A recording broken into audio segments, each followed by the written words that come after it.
Guys, nandito naman yung anak ng patay gutom. Tingnan niyo guys, biskuit to ah.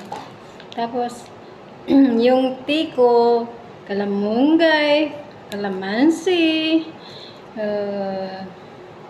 tumirik yan. Ganyan talagang buhay.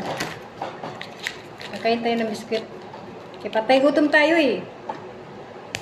Ganun talaga mga OFW. Patay gutom.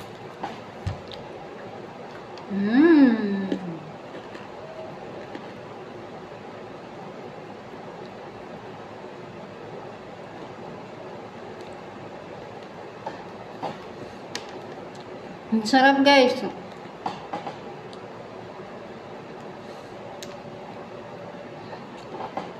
Patay gutom talaga to. Hindi na parituki.